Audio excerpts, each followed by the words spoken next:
Okay, so welcome back to our summer series, How to Be a Leader in Today's World. Today's episode is dedicated to intentional leadership with a real focus on clarity. In today's fast-paced and constantly evolving business landscape, clarity is so essential for effective leadership. And as a leader, having a clear understanding of your current situation, your own leadership style and strengths, and the capabilities and dynamics of your team is absolutely crucial for making those informed decisions, navigating challenges, and also your ability to drive success. When you possess this clarity, you can effectively communicate your vision, align your team around all of those common goals that you have, and also adapt to changing circumstances, but do it with confidence and more agility because you're sure of where you're going and where you want to arrive at. And I think in a world where there's uncertainty, and that is the norm now, clarity provides that foundation for resilience and impactful leadership. We've received a lot of questions on this topic, so that's why we will focus on it for the next 30 minutes with you. But if you haven't joined any of our LinkedIn live events before, just to share a little bit about us. So my name is Lisa. I'm an ICF certified professional coach with over 20 years of industry experience. Qualified as a coach around 5 years ago, and I've had the privilege of working with a real wide range of senior leaders from a variety of industries. I'm just fascinated with how we all learn, how we develop, and how we all adapt to different situations. And I'm really looking forward to spending the next 30 minutes with you all. And also with me is Pernilla.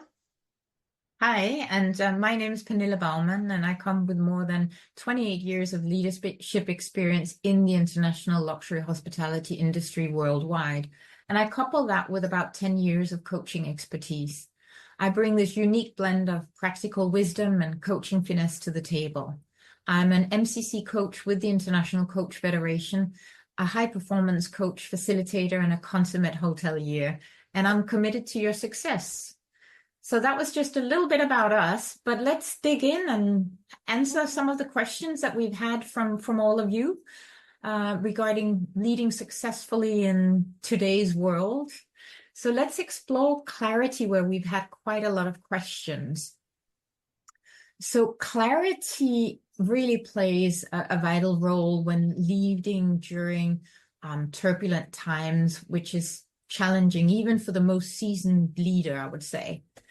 But with the right focus on clarity, we can navigate these waters more effectively. Now, there's 3 types of clarity that we need, and we're going to be covering today. So there's clarity on the situation itself, and there's clarity on your own leadership style, and then there's clarity on your team, on our teams. So let's break them down and start with clarity on crisis or situation. First and foremost, we need to understand the crisis we're facing, don't we, Lisa? Yeah, I think we need to look at, is it big? Is it a big crisis, or is it small? Firstly, by determining the scale of the crisis, I think is really a good and important first step. So we need to start asking ourselves, is it a minor hiccup that will pass quickly, or is it significant disruption that could have long-term impact? Absolutely, Lisa. And you also need clarity on for whom is it big or small? Because crises affect different stakeholders in different ways, doesn't it? For some, Absolutely.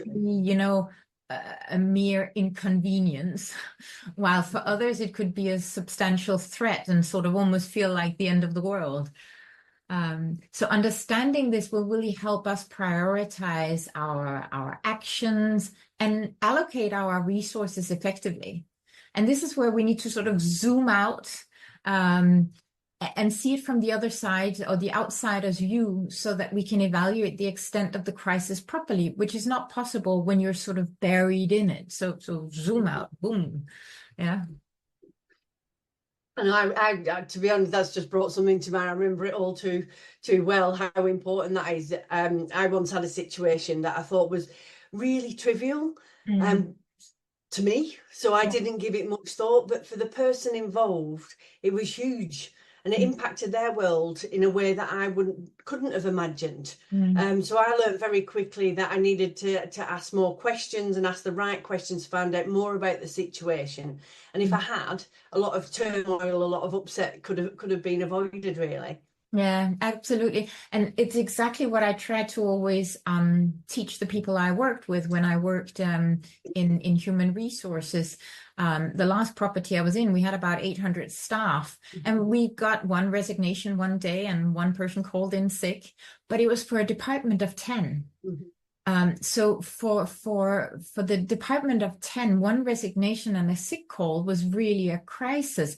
But for the talent and acquisition manager that I had, it was just like looking for one more staff in the pool of the other staff she needed to sort of look for. So we need to put on the other person's shoes sometimes. And that's what I've been always trying to role model and taught my staff that, yeah, for you, it's just one additional staff you need to hire. But for this person, they're sort of 20% down on staff with the resignation and the sick call. So I think it's an important message out there to really put yourself in the other side's shoes and understand what this little crisis or situation does to them.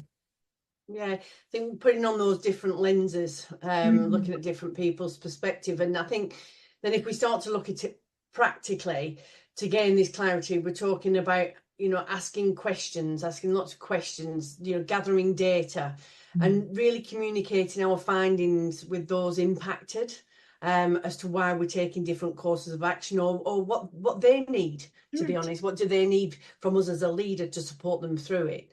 And understanding the crisis scope and how it specifically impacts those around us and our environment is really the first step towards effective resolution, because that person then feels heard, seen, and supported. I think the second is gaining clarity then, once we've done that on the situation, is then looking at us as a leader, and then gaining that self-awareness and understanding our natural operating systems as a leader. When you look in the mirror, what do you see? But then also, what do others see? So how are you going to then approach it? Yeah, absolutely. And I think that is so important. You need to know your own strengths and weaknesses and what are your natural inclination in a crisis or a tough situation. And does your inclination change when you're faced with sort of a pressure cooker situation, if I can put it that way? Are you calm and methodical, or do you thrive on quick decision making and action? For many years, and I think I still do, my first initial reaction is actually a freeze. But I found out a reason why I'm freezing, because when I freeze a little bit, it's like the entire world and what's happening around me is happening in slow motion.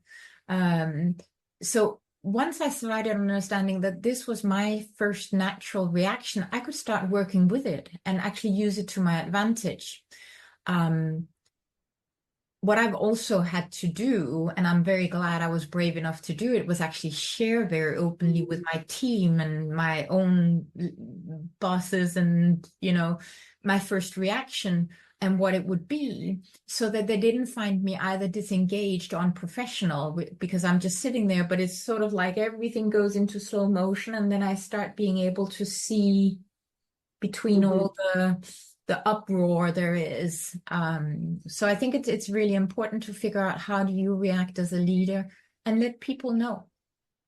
Yeah, because then they understand what's happening. Yeah. You understand your behaviours and why things are going either slower or faster, whichever your reaction is. And knowing this stuff about yourself is absolute gold. I think, but I think if we're honest with ourselves, sometimes it's hard to take the time out to self-reflect and really analyse who we are. But doing that is actually then fundamental to your success as a leader. Again, if we go back to that, understanding your default leadership style. Mm. Are you a democratic leader who values team input, or are you a more autocratic leader making quick decisions on your own? And each style has its place, I would say, in different situations, but knowing your default will then help you to adapt as needed. Making you agile, and making you rise to each situation as needed. And I think what you said right there about, each style has its time, because if there's a fire or if there's a terror threat or whatever thing, you can't be democratic. You need to go in and take an autocratic approach. You need to get people out of the building or whatever it is. Whereas when it's different types of crisis, then you can take a more democratic leadership style. So it really depends on what type of crisis it is or the situation in itself. Yeah, and I think if we just always go through the motions like we always do on a day-to-day and don't look at and really assess, the impact on our style, we're never going to develop or get better, so to speak. So it's really taking stock of that, and reflecting and changing as needed. And I think we've always got to remember, teams do never like being left out of decisions or left out of actions, and less so in the midst of crisis, when, especially if their career's at play, if it's something that's impacting them. So I think, again, it's about that transparency, as you mentioned earlier as well, Pernilla. Yeah, and I'm a strong advocate of self-reflection and feedback to people, but also from trusted colleagues that provide sort of insights into your leadership style as well.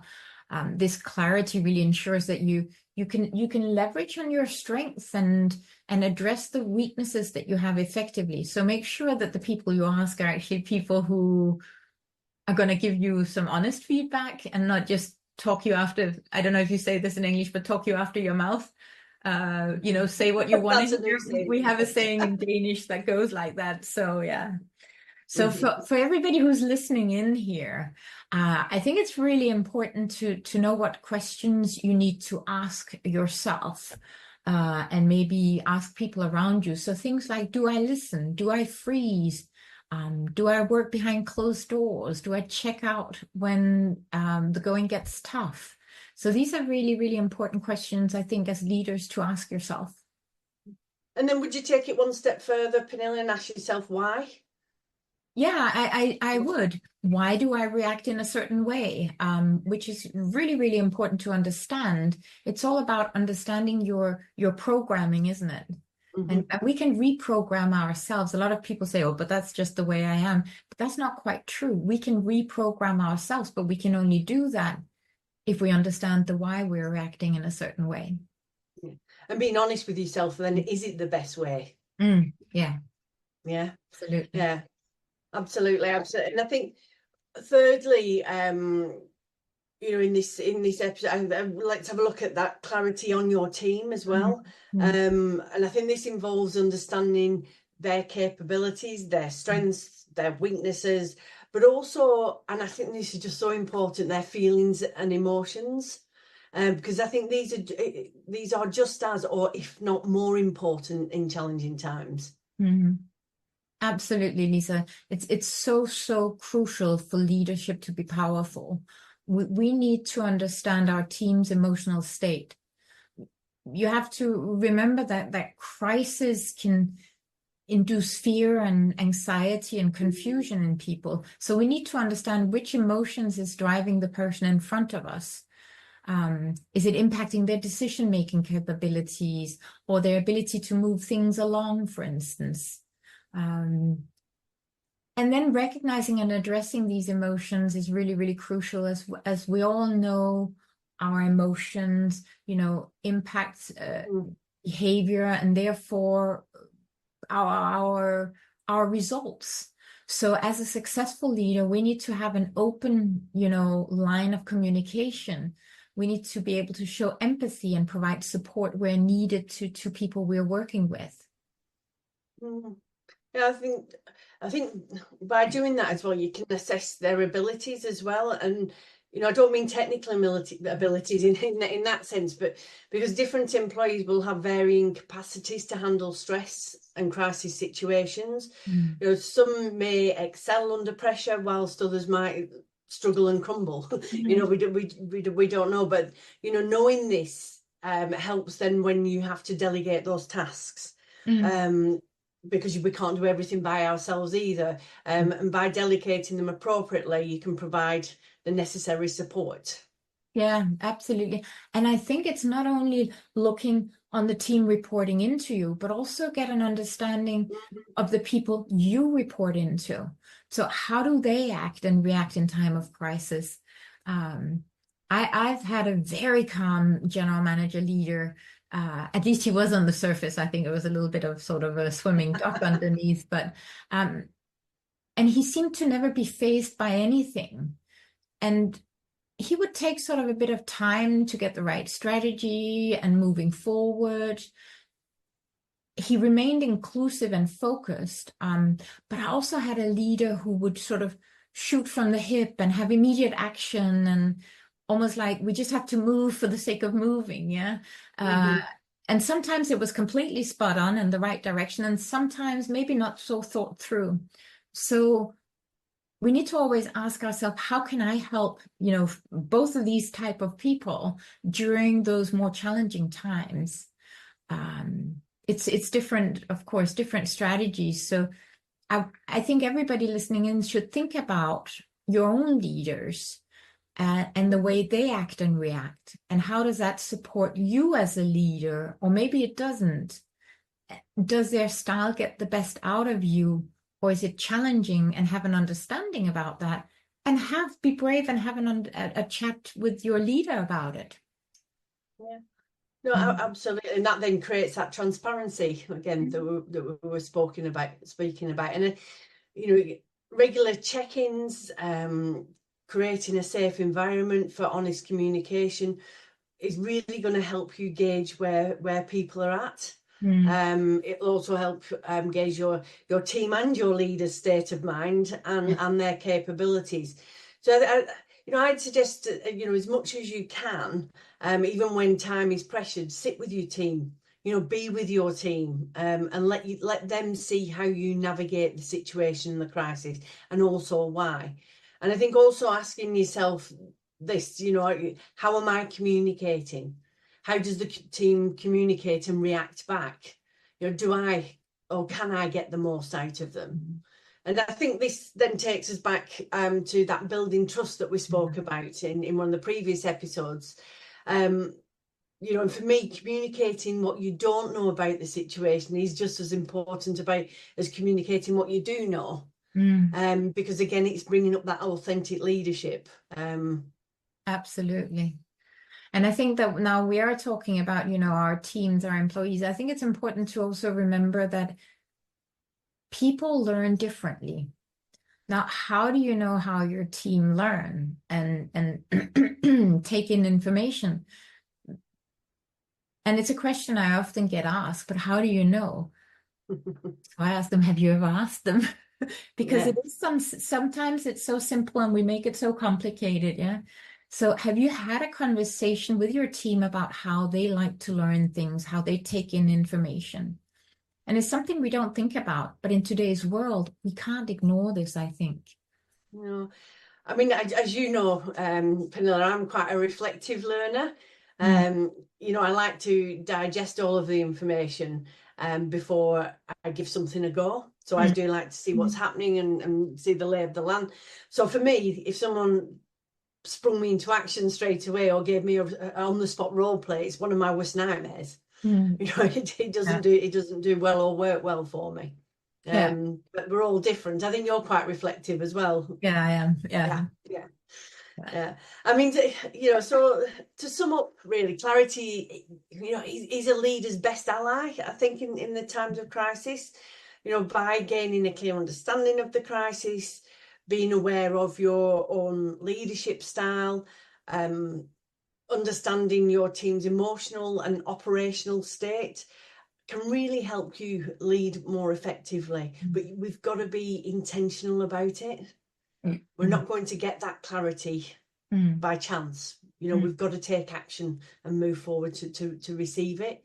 And I think remembering clarity reduces uncertainty, can also empower us to make informed decisions, and fosters trust, confidence amongst your team. And I think then there's a real sense of navigating through the crisis together. Again, we come down to that clarity is about that asking questions. And I wonder, do you have any key questions, Pernilla, that you would recommend to ask? Yeah, I mean, I do really like to use this one when it comes to gaining clarity on the crisis. And it's one I often use with clients.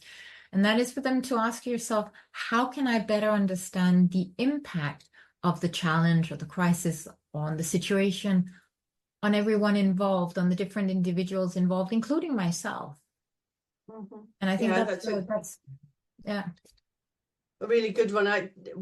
When I'm working with a leader who needs to gain clarity on themselves as a leader, I personally also like exploring and asking, what are your natural responses during a crisis?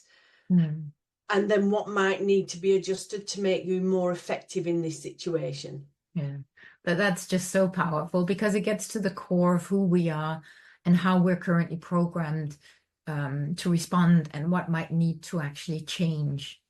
So that we don't become one of those that always says, well, that's just how I am. That's how I've always been. Well, maybe it's time to change. Let's take a look at that. Yeah. Absolutely. And I know we went through some questions already to gain clarity on your team. However, do you have any other reflective questions you'd recommend to those that have joined us today? I think things like asking, what emotion am I seeing playing out in the team at the moment, or what effect is the situation having on team dynamics? Or things like, how can I better support my team's feelings and needs during the crisis? And then remember to ask them as well, don't only ask yourself, ask your team as well. And that's one thing I often work with clients with. We go through a series of questions for getting clarity for the client. And then I tell them, but take these and bring them on and use them with your own teams so that clarity can sort of almost compound, with the group around. And teams and also your leaders. And your leaders, absolutely. Yeah. Absolutely. Yeah. Good. I think I hope we've answered all the questions on clarity and the 3 types of clarity that we see sort of really play out in successful leadership. We've come to our end here, but remember to email us should you have any particular questions you would like us to answer or more clarification in anything that we spoke about today, and we'll be more than happy to do so. And in case you only picked up on half of the conversation today, there's several ways you can see this. Of course, it's on LinkedIn, but you can also head into YouTube on Lead, Learn, Thrive in Tomorrow's World, which is our YouTube channel, where you can go in and watch this recording. And remember to subscribe to our page, like that you get the latest updates when we put some new information on. And don't forget to join us in our next episode, which is a few weeks away from now. It's on July 30th. We're trying to take into account all of the different sort of worldwide vacations coming up. So we've sort of strategically placed our sessions in July and August. So our next session is Tuesday, July 30th at 9:30 a.m. UK time, which is 10:30 Central European time, 4:30 p.m. Hong Kong time, and 4:30 a.m. New York time. And we have mentioned a little bit on agility today, and that's what we're really going to be focusing on our session on July 30th. We're going to focus on how we're going to look at how we can become more agile during challenging time and in general. Yeah. And of course, we'll be answering any questions you sent our way. So feel free to do that. So until then, stay curious, stay resilient, and stay prepared. and we'll see you again on July 30th.